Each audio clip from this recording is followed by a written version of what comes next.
अस्सलाम वालेकुम dear students, उम्मीद है आप सब खैरियत से होंगे। हम डिस्कस कर रहे हैं चैप्टर नंबर 9 की एक्सरसाइज। आज सेकंड पार्ट में हम सॉल्व करेंगे descriptive questions and investigative questions. पहले हम सॉल्व करते हैं डिस्क्रिप्टिव क्वेश्चंस को। क्वेश्चन नंबर 1 है, explain the role of catalytic converter in an automobiles.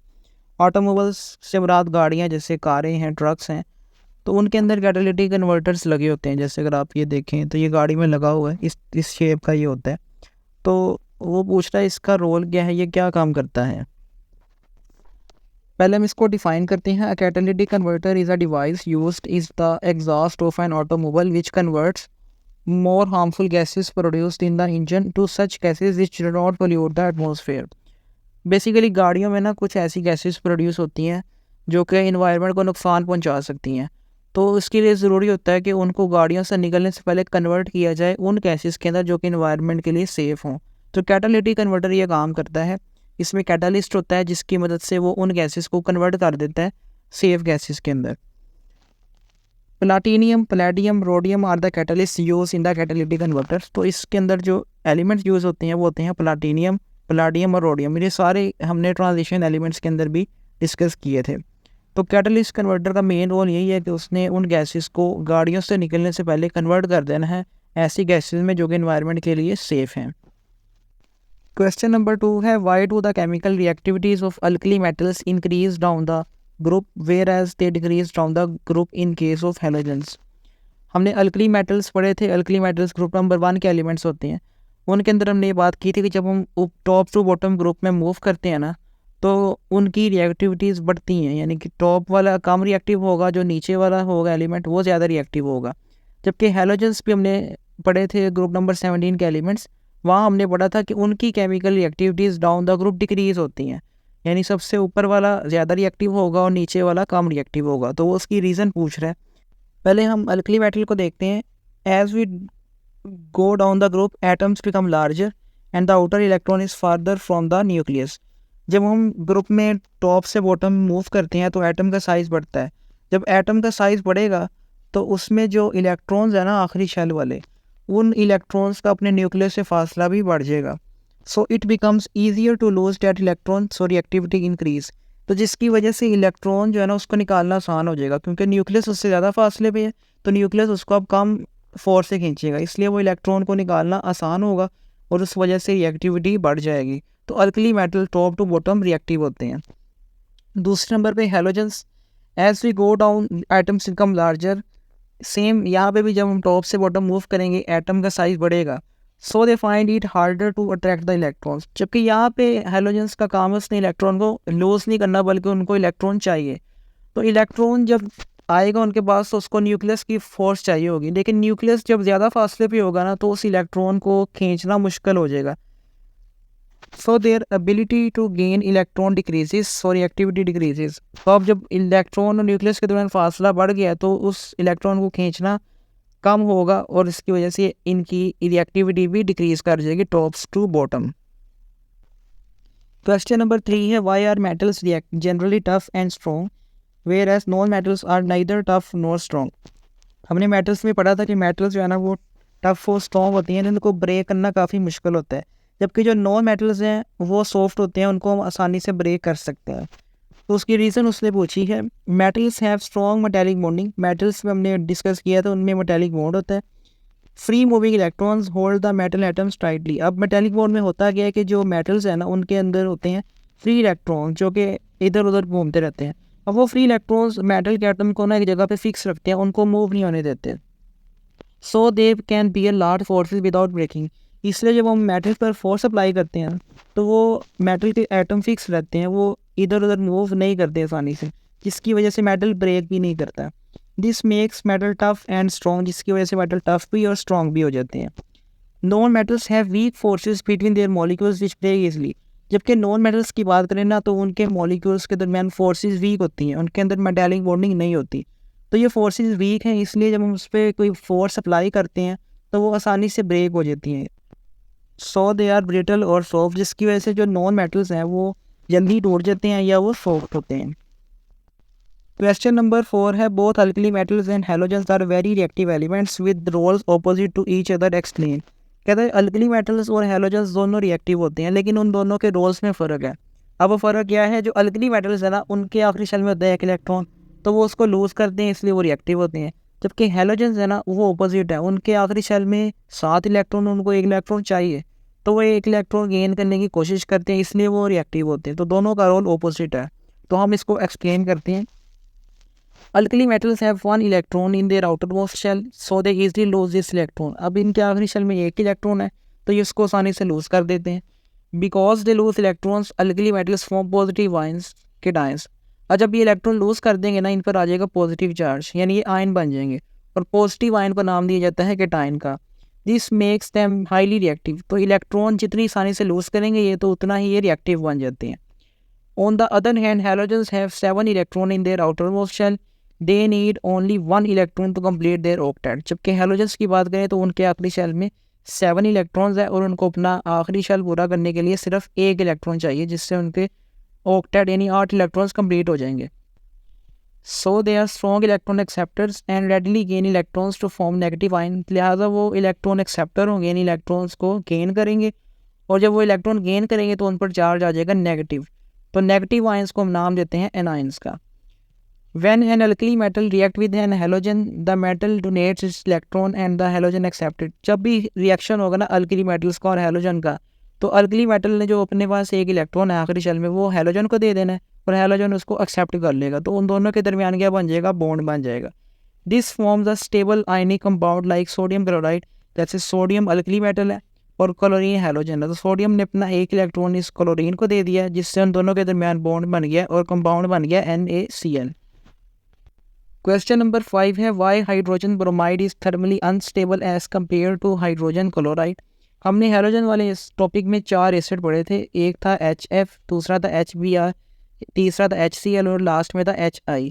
तो उसमें से 2 एसिड के बारे में पूछा है उसने कि हाइड्रोजन जो ब्रोमाइड है यानी HBr, ये थर्मली अनस्टेबल होता है। थर्मली अनस्टेबल का मतलब है कि अगर इसको हम हीट करेंगे ना थोड़ा सा, तो ये ब्रेक हो जाएगा as compare to hydrogen chloride. जबकि हाइड्रोजन क्लोराइड है ना, वो काफ़ी स्टेबल होता है। तो आपने फ़र्क बताना है कि ऐसा क्यों है। The HBr bond is weaker than the HCl bond because bromine is larger. अगर हम HBr की बात करें ना, तो HBr में ब्रोमीन का साइज़ बड़ा होता है, जिसकी वजह से ब्रोमीन और हाइड्रोजन में जो बॉन्ड है ना, वो वीक होता है, क्योंकि बॉन्ड लंबा बनता है और उसको ब्रेक करना आसान है। So weaker bonds break more easily when heated. तो हम उसको थोड़ा सा भी हीट करेंगे ना, तो वो बॉन्ड वीक है, ईजिली ब्रेक हो जाएगा। इसलिए जो HBr है ना, वो हीट करने पर ब्रेक हो जाता है, यानी वो थर्मली अनस्टेबल होता है। That's why HBr is thermally unstable and decomposes more readily on heating than HCl। जबकि HCl की बात करें तो HCl में क्लोरीन का साइज़ काफ़ी बड़ा नहीं होता, तो H और हाइड्रोजन और क्लोरीन में बॉन्ड क्या होगा, स्टेबल होगा, इसलिए HCl जो है ना वो ज़्यादा यूज़ होता है। क्वेश्चन नंबर 6 है, compare the properties of metals and non metals. ये हमने लास्ट में लेक्चर में पढ़ा था कि मेटल्स और नॉन मेटल्स की क्या क्या प्रॉपर्टीज़ हैं, तो हम इसको यहाँ पे रिवाइज कर लेते हैं। मेटल्स की बात करें, metals usually have high melting और बॉइलिंग पॉइंट्स। मेटल के हाई मेल्टिंग और बॉइलिंग पॉइंट्स होते हैं।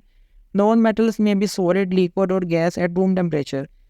रूम टेम्परेचर का मतलब है 25 डिग्री सेंटीग्रेड। तो उस पर कुछ मेटल सॉलिड हो सकते हैं, कुछ नॉन मेटल्स लिक्विड हो सकते हैं, और कुछ नॉन मेटल गैसेस हो सकते हैं। They show wide range of melting and boiling points, और इनकी काफ़ी ज़्यादा रेंजेस होती हैं मेल्टिंग और बॉइलिंग पॉइंट्स की। Metals are good conductors of heat and electricity. Metals जो है ना, वो हीट और इलेक्ट्रिसिटी को अच्छी से अपने अंदर से पास होने देते हैं। Non metals are poor conductors of heat and electricity except graphite. जबकि जो नॉन मेटल्स है ना, वो आसानी से हीट को या बिजली को पास होने नहीं देते, इसलिए वो पुअर कंडक्टर्स होते हैं सिवाय ग्रेफाइट के। Metals can be made into different shapes by applying pressure. Metals can therefore be easily drawn into wires and sheets. Metals पे अगर हम प्रेशर अप्लाई करेंगे तो वो ब्रेक नहीं होते, इसलिए उनको किसी भी चीज़ में कन्वर्ट कर सकते हैं, जैसे उनकी शीट्स बनाई जाती हैं और उनकी वायर्स बनाई जा सकती हैं। Non metals are brittle. जबकि नॉन मेटल्स ब्रिटल होते हैं, इन पर फोर्स अप्लाई करेंगे तो वो इजीली ब्रेक हो जाएंगे, जैसे ईंट है। Metals are usually lustrous solid. Metal में शाइन होती है, इसलिए उनको कहते हैं lustrous solid except mercury. While non metals are dull and can not be polish. जबकि जो नॉन मेटल्स हैं वो डल होते हैं, उनमें शाइन नहीं होता और उनको पॉलिश भी नहीं किया जा सकता सिवाय आयोडीन के। 5th प्रॉपर्टी है, metals are generally tough and strong. अभी हमने पढ़ा कि मेटल्स टफ भी होते हैं और स्ट्रॉन्ग भी होते हैं, जबकि नॉन मेटल्स हैं वो ना ही टफ होते हैं और ना ही स्ट्रॉन्ग होते हैं। लास्ट क्वेश्चन है V2O5 catalyst is preferred over platinum in the oxidation of sulphur dioxide, give reason. हमने आपके इस चैप्टर में एक प्रोसेस पढ़ा था, कॉन्टैक्ट प्रोसेस। उसमें हमने पहले बताया था कि उसमें प्लाटिनियम का इस्तेमाल किया जाता था एज अ कैटलिस्ट, लेकिन बाद में उसकी जगह V2O5 कैटलिस्ट आ गया और अब यही यूज़ होता है उस प्रोसेस के अंदर। और उस प्रोसेस में होता है कि उसमें सल्फर डाइऑक्साइड गैस की ना ऑक्सीडेशन होती है। तो वो पूछ रहा है कि V2O5 क्यों यूज़ होता है, आपने इसकी रीजंस बतानी है। V2O5 को कहते हैं vanadium oxide. V2O5 it is cheaper and more readily available than the platinum. कहते हैं एक तो ये सस्ता है और आसानी से अवेलेबल है प्लाटिनियम के निस्बत। It works efficiently at moderate temperature. कहते हैं ये कम टेम्परेचर पे भी आसानी से वर्क कर लेता है। Platinum is costly and can get poisoned by impurities in the gas. जबकि जो प्लाटिनियम है एक तो ये महंगा है और दूसरा ये रिएक्शन के दौरान ना इम्प्योरिटीज़ की वजह से ख़राब हो सकता है। So V2O5 is more economical and stable as a catalyst in the contact process for producing sulfuric acid। लिहाजा हम V2O5 का ज़्यादा यूज़ करते हैं क्योंकि इस पर कॉस्ट कम आती है और ये सेफ़ भी है और स्टेबल भी है। नेक्स्ट हम सॉल्व करते हैं इन्वेस्टिगेटिव क्वेश्चंस को। पहला क्वेश्चन है explain the role of sodium as heat transfer agent in the atomic nuclear power plant, which property of sodium is utilize in this role. वो पूछ रहा है कि जो सोडियम मेटल है इसका आपने रोल बताना है एटॉमिक न्यूक्लियर पावर प्लांट्स के अंदर कि ये वहाँ पे हीट ट्रांसफ़र के तौर पे कैसे काम करता है। Which property of sodium is utilize in this role, और इसमें सोडियम की कौन सी प्रॉपर्टी यूज़ हो रही है। अब जो न्यूक्लियर पावर प्लांट्स होते हैं ना उसमें न्यूक्लियर एनर्जी का इस्तेमाल किया जाता है, तो वहाँ पे काफ़ी ज़्यादा हीट प्रोड्यूस होती है। तो उस हीट को एब्जॉर्ब करने के लिए या उसको ट्रांसफ़र करने के लिए कुछ न्यूक्लियर पावर प्लांट्स में सोडियम का इस्तेमाल किया जाता है। तो हम इसको डिटेल से पढ़ते हैं। Sodium is used as a coolant heat transfer agent in nuclear power plants. Sodium को एज अ कूलेंट यूज़ किया जाता है। कूलेंट का मतलब ये कूल करता है, हीट जो प्रोड्यूस होती है उसको ये ट्रांसफ़र करता है आगे। The reason for this is that sodium has a very high thermal conductivity. अब इसकी प्रॉपर्टी कौन सी है, वो है हाई थर्मल कंडक्टिविटी, यानी ये काफ़ी ज़्यादा हीट को कंडक्ट कर सकता है। which means it can absorb and transfer heat quickly from the nuclear reactor core to the turbines और heat exchanger। जिसका मतलब ये है कि ये जो न्यूक्लियर पावर प्लांट का कोर है जहाँ पे एक्चुअल रिएक्शन हो रहा है न्यूक्लियर, तो वहाँ पे जो भी हीट प्रोड्यूस होगी है उसको एब्जॉर्ब करेगा और उसको आगे ट्रांसफ़र कर देगा किसी टर्बाइन को या हीट एक्सचेंजर को। Additionally, sodium has a high boiling point and remains in the liquid state at high temperature। दूसरा ये कि इसका बॉइलिंग पॉइंट काफ़ी ज़्यादा हाई होता है, तो ये इतनी जल्दी गैस में कन्वर्ट नहीं होता, यानी हाई टेम्परेचर पे भी ये लिक्विड में रहता है। Making it suitable for transferring large amount of heat without evaporating. लिहाजा ये बगैर इवेपोरेट हुए, बगैर वेपर्स में कन्वर्ट हुए काफ़ी ज़्यादा हीट जो है ना वो ट्रांसफ़र कर सकता है। It does not crore metal pipes easily and also chemically stable under reactor condition. दूसरा ये कि इसको आसानी से जंग नहीं लगता और जो वहाँ पे पाइप्स वगैरह हैं उनके अंदर ये सेफली यूज़ हो सकता है और ये काफ़ी ज़्यादा स्टेबल भी है। तो इस वजह से न्यूक्लियर रिएक्टर्स के अंदर सोडियम का इस्तेमाल किया जाता है as a coolant. Question number 2 है why and how does lithium behave differently from the rest of the alkali metals. वो पूछ रहा है कि जो लिथियम है जो कि अल्कली मेटल के सबसे ऊपर आता है हाइड्रोजन के बाद, वो बाकी जो अल्कली मेटल्स हैं जो नीचे उसके मौजूद हैं उनसे कैसे डिफरेंट है, उसकी कुछ प्रॉपर्टीज़ क्यों डिफरेंट हैं। Lithium behaves differently from other alkali metals due to its small atomic and ionic size and high charge density। पहली बात ये कि जिसका साइज़ सबसे छोटा है अल्कली मेटल्स में, लिहाजा इसके छोटे साइज़ में जो उसके अंदर चार्ज है ना वो काफ़ी ज़्यादा है। तो इसका मतलब इसमें हाई चार्ज डेंसिटी है, एक स्मॉल वॉल्यूम में काफ़ी ज़्यादा चार्ज वहाँ पे भरा हुआ है। दीज प्रॉपर्टीज़ लीड टू, अब इससे चेंज क्या आता है, it has more covalent character unlike other alkali metals that form mostly ionic compound. हमने अल्कली मेटल्स में पढ़ा था कि वो अपने इलेक्ट्रॉन ईजिली लूज कर देते हैं और वो आयनिक कंपाउंड्स बनाते हैं, जबकि लिथियम साथ में कुछ कोवेलेंट कंपाउंड्स बनाता है क्योंकि ये अपने इलेक्ट्रॉन ईजिली लूज नहीं कर सकता बाकी अल्कली मेटल्स की निस्बत। तो पहला डिफरेंस तो ये होगा कि ये कोवेलेंट करेक्टर रखता है। Lithium react vigorously with water and air compare to sodium and potassium, जबकि अगर हम इसके रिएक्शन की बात करें ना पानी के साथ, तो ये लेस विगरस, यानी इसमें ज़्यादा धमाका के रिएक्शन नहीं होता, कुछ स्टेबल होता है, जबकि सोडियम और पोटेशियम काफ़ी ज़्यादा रिएक्टिवली रिएक्शन करते हैं वाटर के साथ। Lithium form nitride Li3n directly with nitrogen while other do not do this easily. कहता है अगर इसका रिएक्शन होगा नाइट्रोजन के साथ तो ये वहाँ पे नाइट्राइड बनाता है आसानी से, जबकि जो बाकी अल्कली मेटल्स हैं वो इतनी आसानी से ये नहीं बना सकते। अगला डिफरेंस है it has much higher melting point compare to other alkali metals due to stronger metallic bonding. अब इसका साइज़ छोटा है जिसकी वजह से इसमें मेटेलिक बॉन्डिंग काफ़ी ज़्यादा स्ट्रॉन्ग है और उस वजह से इसका मेल्टिंग पॉइंट भी बाकी अल्कली मेटल की निस्बत काफ़ी ज़्यादा हाई है। तो ये उसके डिफरेंसेस हैं बाकी अल्कली मेटल्स की निस्बत। लास्ट क्वेश्चन है why aluminium metal is used in the manufacture of cooking utensils whereas magnesium is not considered useful for this purpose. आपने देखा होगा कि अक्सर बर्तन एलुमिनियम के हम यूज़ करते हैं, तो वो पूछ रहा है कि एलुमिनियम को ही हम क्यों यूज़ करते हैं कुकिंग के लिए जो बर्तन बनते हैं उनके अंदर, और मैग्नीशियम का इस्तेमाल इस मकसद के लिए क्यों नहीं करते। Aluminium is used for cooking utensils because aluminium का इस्तेमाल कुकिंग के लिए जो बर्तन उनमें क्यों होता है, पहली बात इट इज़ लाइट वेट, ये हल्का होता है, हैज़ एक्सीलेंट थर्मल कंडक्टिविटी, इसकी थर्मल कंडक्टिविटी काफ़ी ज़्यादा होती है, यानी ये हीट को अच्छे से कंडक्ट करता है और कुकिंग काफ़ी आसानी से हो जाती है। Forms a protective oxide layer that prevent further corrosion. अब हमारी हवा में ऑक्सीजन मौजूद है ना, तो ये एलुमिनियम उस ऑक्सीजन के साथ जब रिएक्ट करता है ना तो उसके गिर्द एक लेयर पतली सी बन जाती है जिसको कहते हैं ऑक्साइड लेयर। तो ये जो ऑक्साइड लेयर है ना ये इसको प्रोटेक्ट करती है जंग लगने से, तो ये भी इसकी एक खसूसियत है। It is non toxic and affordable, ये टॉक्सिक नहीं है यानी नुकसानदेह नहीं है, और दूसरा ये कम प्राइस में अवेलेबल होता है। अब हम बात करते हैं मैग्नीशियम की कि उसको हम यूज़ क्यों नहीं कर सकते। It is also light weight but it Burns easily in air when heated and form unstable oxide.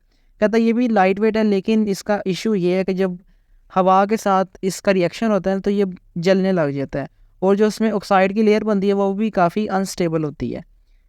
Is more reactive making it let's for heating और फूड यूज़। अब मैग्नीशियम की रिएक्टिविटी भी ज़्यादा होती है, लिहाजा इसको हम खुराक के लिए या हीटिंग के लिए यूज़ नहीं कर सकते।